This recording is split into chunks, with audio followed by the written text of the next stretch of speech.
Aujourd'hui, je vais te montrer comment j'ai peint une émotion dont tout le monde parle, que tout le monde juge grave, mais que tout le monde finit par traverser. Moi? Vous? Non. Si. Oh. Cette émotion, c'est le déni, avec le visage d'une titanide grecque que tout le monde croit connaître, Thémis. Mais comme on dit, une image vaut 1000 mots, donc place au tableau. Ce tableau, c'est celui de la fatalité. Quelqu'un qui perd le contrôle quand il fait face à la réalité. Tout allait bien, jusqu'à ce que tout lui échappe. Les attributs qui tombent, le serpent qui se libère, l'injustice qui frappe, c'est le tableau de l'esprit qui se déchire. Oui, parce que ce tableau fait partie d'un tout.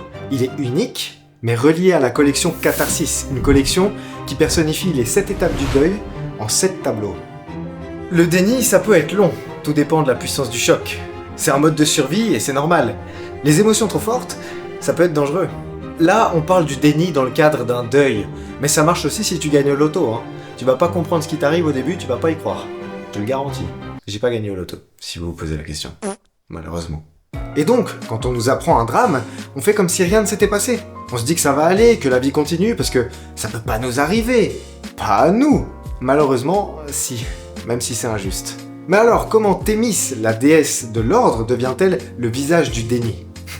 Attends, je t'explique. Thémis, c'est la petite statue qu'il y a sur les bureaux des avocats et des notaires ou des juges, l'incarnation de la justice impartiale et aveugle, celle qui met tous les hommes et les femmes sur le même pied d'égalité. Enfin, ça c'est en théorie, parce que dans les faits, c'est les humains qui sont derrière, donc s'ils aiment pas ta tête, c'est chaud. Mais Thémis en elle-même, elle a un pouvoir de ouf. C'est la tata de Zeus, Poséidon et Hadès, donc tu fais pas le malin face à elle, hein, je te le dis.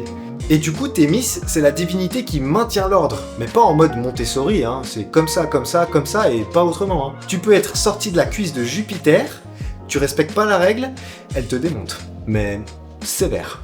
Mais là, il y a plus d'ordre à maintenir, l'équilibre est brisé, donc tout est déséquilibré.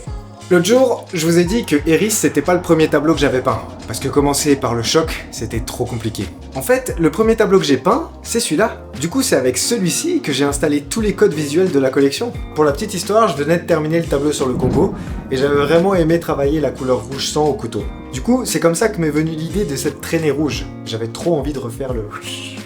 trop satisfaisant. Ensuite, pour trouver le personnage, ça n'a pas été facile, parce que dans la mythologie grecque, il y a beaucoup de personnages. Genre, vraiment beaucoup. Et vu que les Zeus, les Apollon, les Hercule, tout ça, on va pas se mentir, il y en a des milliers en peinture, je me suis dit que peindre une génération précédente, ce serait sympa, ça change, tiens, dans le décor des peintures grecques. Donc on a dit, tout ce qui est après Zeus, ça dégage. Tous les personnages masculins, c'est ciao, vu que si vous me suivez, vous savez que ce que je fais, c'est des femmes noires, donc voilà quoi, Poséidon en femme noire.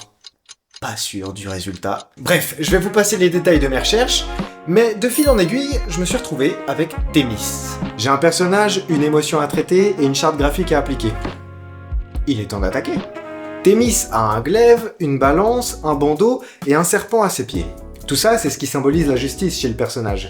Donc si elle lâche tout, ça représente l'injustice, non? Ensuite, il a fallu que je détermine la posture. Debout, assise, de dos, de face, de profil.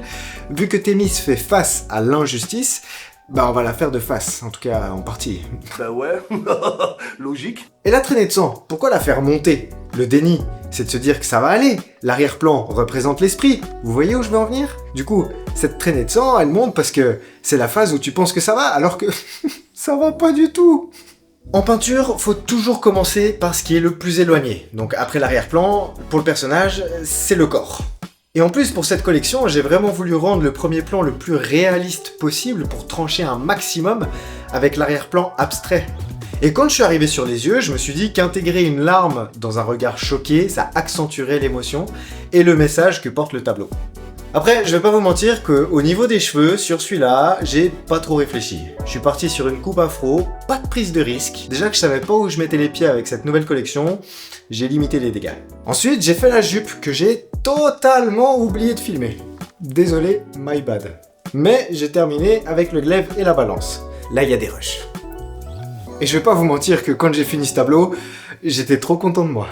Franchement, il claque le tableau, non? Mais la vraie question c'est, est-ce que j'ai réussi à donner un visage au déni? Je claque le tableau.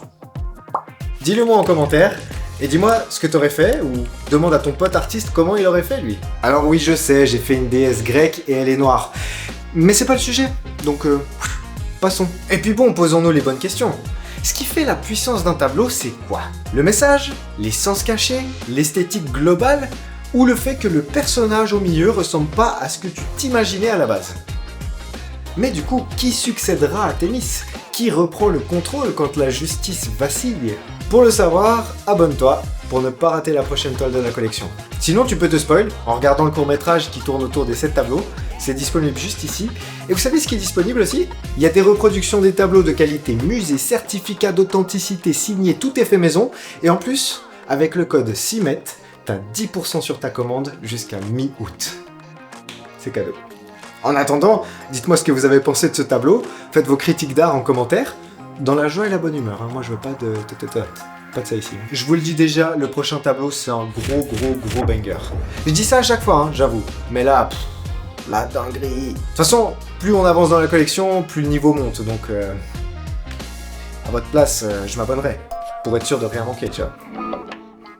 Et si tu te demandes comment j'ai fait le tableau qui précède celui-ci, il y a déjà une vidéo qui est disponible sur ma chaîne, donc fais-toi plaisir. On se retrouve bientôt pour la suite de l'histoire, donc lâche un like, un commentaire, partage la vidéo et fais un tour sur mon site, le lien est en description.